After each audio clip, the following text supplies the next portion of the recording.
Let's talk about Harry Kane because it has been confirmed already that he will start tonight by Gareth Southgate. I'm delighted to say Martin Lipton is with us this morning again. Martin, good morning to you. How are you? I'm very well. So Southgate said that he would start Harry Kane, but then they were guaranteed qualification by last night's results. Does that in any way alter Southgate's thinking, or is he getting minutes into Kane to try and get the form and fitness and the gel back in that team? I can't see any reason why it would change. He needs Kane to be firing. Kane's not been right the first two games, but for whatever reason, whether it be mentally or physically, something's been up. Normally with Kane, even when he's not right physically, he still scores goals. He gets involved enough in games to score, and he hasn't done that in the first two. And he needs him to be the spearhead and the goal scorer to have that threat. So he wants to play him into form. There's no question of that, and it makes abundant sense to me. There have been periods in Kane's career where he's been streaky, where there was a few games here and there where there were patches where he didn't score, but then he would emerge from that and go on incredible scoring runs. So that has to be Southgate's hope. Has there been any pattern to those streaks in the past that someone can pinpoint and say, I think this is what's going on here? No, because he's barely gone more than 3 or 4 games without a goal. So you can argue at the end of the season for Spurs, he didn't score that many, but he was playing better. The Leicester game, he scored and made one, and he was always involved and always a threat. So it's rare for him not to score. That's why he's got a record of, just under 2 goals every 3 games for Tottenham, over 200 games in the league. That's the quality that he possesses, and his England record is similar. He's got 34 goals in 55 games. Again, it's 2 every 3. So he's due one on that basis, isn't he? Is there Martin, it's not like, sorry, Ger, it's not like he's missing a huge amount of opportunities, though. England really aren't creating gilt-edged opportunities for Kane to spurn. Is your view that he's out of form, or that just the way that England are playing at the moment is making him look like a player who's struggling for form? Well, he's not got any chances. That's a fact. But I just thought his movement looked slightly awry. He didn't seem to be playing with the same conviction I'm used to from him. Something seemed... just from an amateur perspective, but from a Spurs supporter who's seen him for a number of years perspective, he didn't look like himself.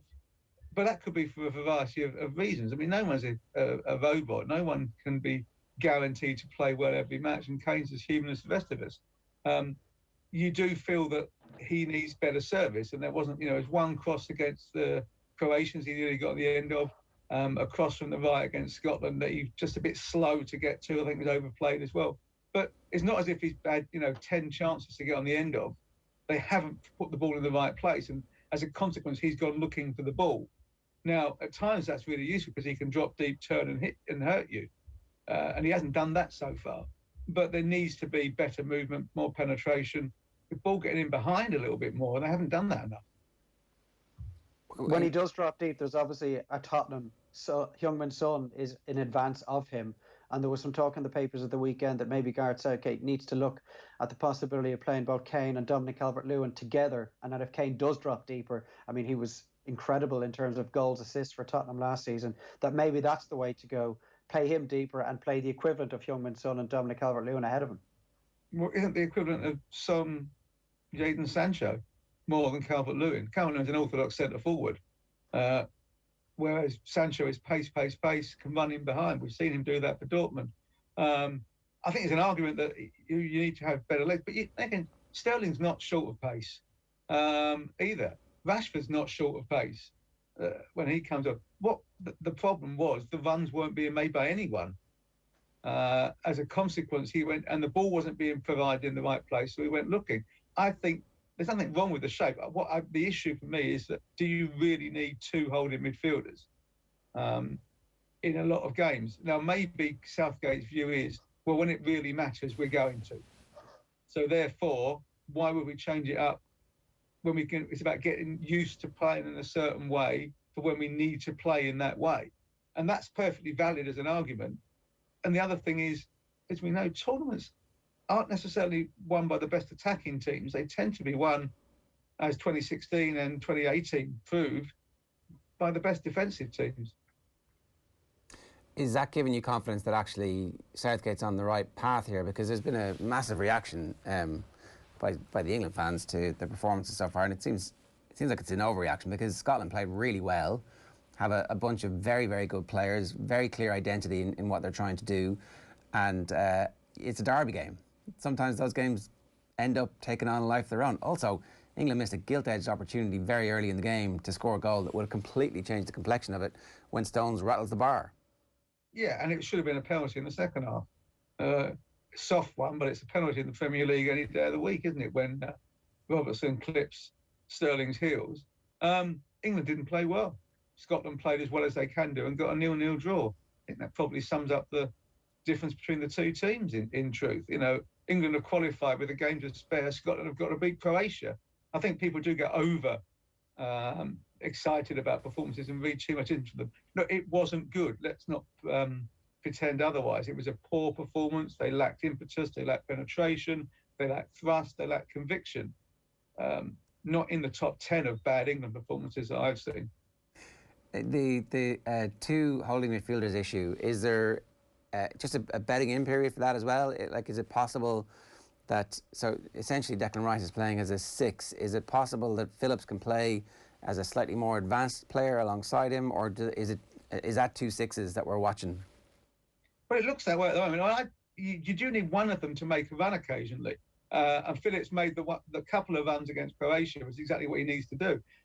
For me, they were just a bit too hesitant. They were worried. And also, the longer it went on against Scotland, the more it was like, OK, if we don't lose this, we're through. And that can breed inertia in players, that they become more conservative in their game plan. I would be surprised to see England play as poorly again. Doesn't mean they won't. Fuck you, it's England. But I would be surprised to see them play as poorly. I'd like to see a few changes, but it's not my call. I'd like to see Bellingham involved. I'd like to see Sancho involved. But I suspect that won't happen. He doesn't seem to fancy Sancho at all. Something's up with him, I don't know. But he's in the squad, so it may be something that Sancho has done. I don't know. Or he just doesn't see enough of him because he plays in Germany. And, of course, he's not been able to get out and see him because he hasn't been able to travel for 15 months. The Grealish debate is obviously, it's raging at the moment, and there's potential that the team has to change, maybe if Mount is ruled out because of the Billy Gilmore COVID positive. Very difficult to know exactly what's going to happen with that at the moment. But is there a case to stick Grealish in this team anyway? I think there is, yes. But I don't think it's a tragedy if he doesn't play him, and it's not an outrage if he doesn't play him, because, you know, it's the manager's choice. And if you're talking about Foden and Sterling and Mount and Grealish, it's hard to get them all into one team. So someone's got to miss out. And he loves Mount, and I can see why. I thought in the first half on Friday, Mount was England's best player. I think Foden is a spectacularly good player who will always have a future for me for the next 10, 12 years for England. And Sterling has never let him down. He's got 13 and 18. If you look at those things and take them into account, omitting Grealish and bringing him on for 20 minutes is hardly the crime of the century. What's your view on how well Southgate's doing at the moment? Is he doing a good job? Well, I don't see anyone can say he's doing a bad job. They've won all their World Cup qualifiers this year, including Poland. They've qualified with a game to spare in the Euros. They're not playing particularly well. One of the big concerns with England was, oh dear, we've got great attacking players and defensively we're a mess. We're going to concede loads of goals, and Tyrone Mings isn't very good, and we haven't got much of a left back, and I don't fancy the goalkeeper. Well, they've kept 2 clean sheets so far, and Mings has been excellent, actually. And the keeper's made big saves when he's had to. Sometimes you just don't play particularly well. But if you do have a shape and a system and a way of playing that the players are happy with and comfortable with, and they're doing the basic job, which is getting through, it's hard to be critical. Given that they're already through, do you take an opportunity to give some game time to Maguire and Henderson and make sure that those players are fit if they are required for later on in the tournament? Henderson rather than Maguire. Maguire rather than Henderson for me. Not going to put anything against Henderson. It's just I don't think you need to be that mobile to play centre-half. You don't need to be that fit to play centre-half. It's easier. If you look back to 2004, the opening game, England played France, played really, really well, managed to contrive to lose it, having dominated for most of the match. And Ledley King played alongside Sol Campbell because John Terry was injured. John Terry was fit for the next game and came straight in because he was his best centre-half. No matter how well, and he has played well, Tyrone Mings has, Harry Maguire is a better player than Tyrone Mings. And for me, it makes abundant sense if he's fit enough to play to bring him back, particularly as he needs game time, having not played for a month, and because it's a game that in some respects doesn't matter too much in that they're already going through. I don't, you could get too clever. Oh, well, we want to play so and so. No, but they are going through. Whereas for Henderson, you need that mobility, and he's not played for more than 2 months, nearly 3 months. I'm not sure he's going to ever have that mobility in the tournament. I think he's almost there as much for his ability to knit the squad together as he is for what he can do on the pitch. Okay. Martin, what's your impression as a collective of how England are dealing with the pressure of what is essentially a home tournament? I think Raheem Sterling said the overreaction to the Scotland game was one that was just outside of the group, that internally they actually feel great about things, that they're happy enough with exactly where they are, that we've seen England teams buckle in the past when it comes to this stage of a major tournament with all the pressure that goes with trying to perform in an England shirt. Is this group different? Well, we'll find out in the next couple of weeks, won't we? It's hard for me as an outsider to tell you what's going on inside the group. And to coin a phrase from Sterling, he would say that, wouldn't he? Nevertheless, I know that Southgate will be exuding calm rather than panic, as will Steve Holland, as will the likes of Maguire and Henderson, who aren't in the team at the moment. And half the time, as you know, it's psychological. It's what you've got between your ears as much as what you do with your feet that make the difference. You don't want to panic. You don't want nervousness. You need to stay calm and focused. And I'm sure Southgate will be reminding everyone that, Portugal won the last tournament, drawing 3 games in the group, including, a 3-3 against Hungary. If you get through, it doesn't matter. And they are through. That's the thing. Exactly. I mean, obviously. Exactly. And we're waiting to see who the draw is going to be against. It could be particularly cruel and difficult, but actually, if you're going to win a tournament, you're going to have to knock out some good teams, and being underdogs in the next round might not be the worst thing for this team. Indeed, but we don't. It's fast. No idea, because second in Group E could be Spain, or it could be Slovakia, or it could be Poland or Sweden for that matter. I mean, second in Group F still could be any of 4. It's more likely, I suspect, to be Germany, but it's not guaranteed to be them.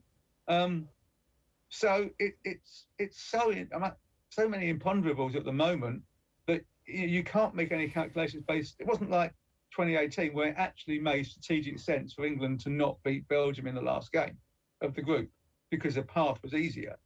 There's no easy path in this because it's a 24-team tournament down to 16. Yeah, and there are so many good teams all at a fairly similar level, with 1 or 2 teams at the very top at the moment. The other big story in the back pages of all the newspapers today are suggesting that Pep has made Harry Kane his #1 priority, and that City have already bid 100 million, or that the offer hasn't been made, but they've floated the idea. I don't know exactly how these things work, where it's like we all know that they're intending to bid, but the formal bid hasn't arrived. There's a semantics around it, I think, in some ways that probably are as interesting as the whole thing and the process itself. You've told us before you don't think Daniel Levy wants to sell to another English club. Does Levy's position change as Kane's position changes? What's the politics here at play? Well, the bid has to be serious, and it has to be far more in advance of 100 million. He's not going to sell for that because he thinks he'll get that and more next summer in a more buoyant market. City is just trying to destabilise it. If anything, a bid like that is not too dissimilar in terms of the impact on the status of the so-called selling club as the Arsenal bid for Suarez a few years ago. It will make Daniel Levy more intransigent, not less, because City know what his valuation is, and if they don't go anywhere near it, he's not going to deal, and he's going to tell Harry Kane, "I'm sorry, you've got 3 years left on the contract. They're not making a serious bid. If they're making a serious bid, I'd listen, but it's not serious, so clearly you're not going anywhere." Is there any way a deal could be done with 100 million cash plus a conglomeration of different players, or is it cash and cash only that Daniel Levy wants, do you think? I don't know, but it'd have to be really good players. And do they want to go to Spurs? And can Spurs afford them? Spurs aren't going to want to add to their wage bill. And look at the sort of money that City players are on. which players at City would they want? And also, they're getting discards. They're getting players that City don't want. So that's hard to sell. And the other thing which has queered the pitch enormously and makes it, for me, impossible at this juncture to see it happening this summer, early this summer, is that Spurs play City on the first game of the season. There's no way that Daniel Levy is going to want Harry Kane to come back on the first day of the season and score a hat-trick for City against Spurs. It's almost as if he's bunged a fixture plan as a few bob to make sure the deal doesn't happen. Well, they also don't have a manager, Martin. Now, not that if you fancy it, there's a vacancy. Just put your name in. They've lost out in so many at this stage. My name might appear on the list at some stage over the next few weeks. But I know a Tottenham manager in recent times hasn't exactly been in charge of the transfer dealings, and he may help identify targets, but it's certainly not his call ultimately as to who they bring in. But there is nobody really there to say, well, actually, if you got the Kane money in, we could buy such and such. Well, there is. It's Paratici. They've employed him as director of football. But I'm just asking, is the absence of a manager playing a major role in this overall equation at all? No, I don't think. No, it's not, actually. I mean, the absence of the manager is an embarrassment, as far as I'm concerned. It's ridiculous. And it shows the lack of planning and forethought on behalf of the club. There's no question of that. But the stance on Kane is not being altered by the absence of a manager.